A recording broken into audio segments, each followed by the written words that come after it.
Oh, hello, this is Tak Chung from Walk with Tak. Welcome to my YouTube channel. If you enjoyed this video, please like, subscribe, and share. The first time I met Lorraine was when she came to my cooking class with her two daughters to celebrate her 80th birthday. Lorraine loves vegetables, and she recognized immediately when she saw stir-frying that this is probably the best method to cook vegetables. Because stir-frying not only maintains the freshness as well as the flavor of the vegetables, but it can also create many diverse vegetable dishes.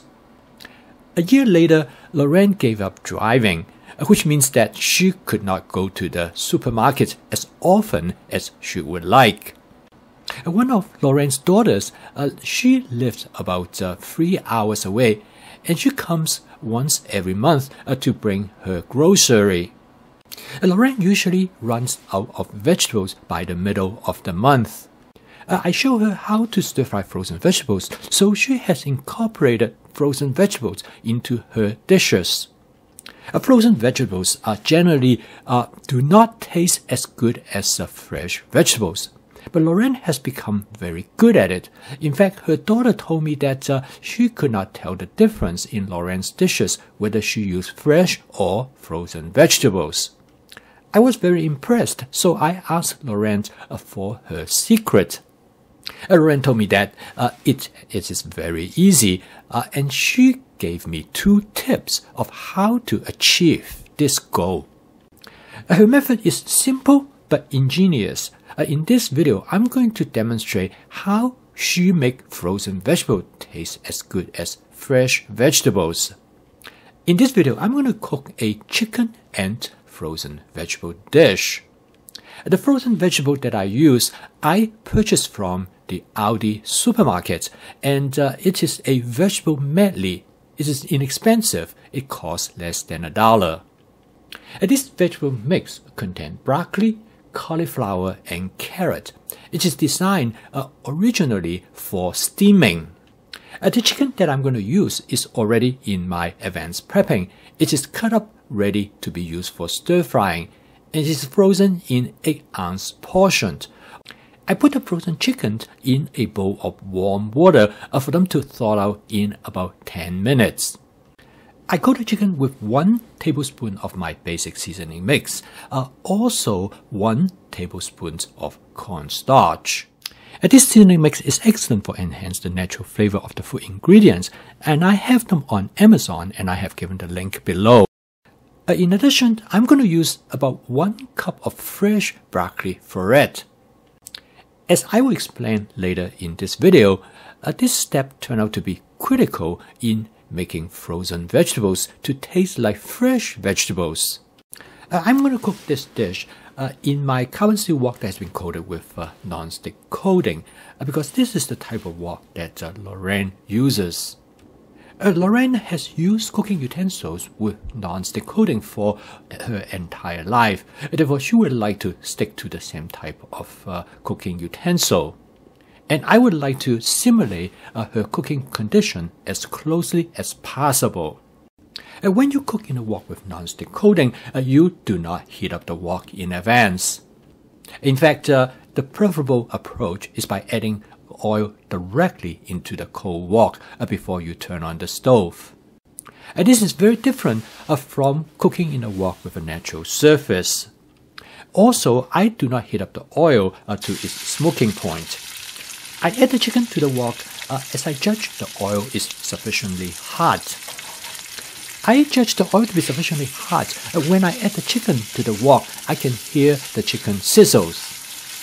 I discovered the best wok spatula to use to stir fry in a wok with non-stick coating is a silicone spatula. This silicone spatula is very soft. It causes the least amount of damage to the wok in comparison to use even wood spatula or plastic spatula. At this point, I have the heat setting of the stoves at about medium. I cook the chicken until about 50% done, and then I add approximately 1 cup of fresh broccoli. This is Lorraine's tip. use some fresh vegetables together with the frozen vegetables, it will make the frozen vegetable taste like they are fresh vegetables. After I stir fry the fresh vegetables, I add the frozen vegetable to the wok. This frozen vegetable came directly from the freezer without thawing them out first. This is Lorraine's second secret. She have experimented with various methods to cook the frozen vegetables. She found that if you thaw out the frozen vegetable beforehand, it will not maintain the texture of the vegetable. It will get mushy very easily. Lorraine told me that using this approach, she is far more likely to retain some of the crispy texture of the frozen vegetables. She said this method essentially is a gentle thawing of the frozen vegetable as you cook.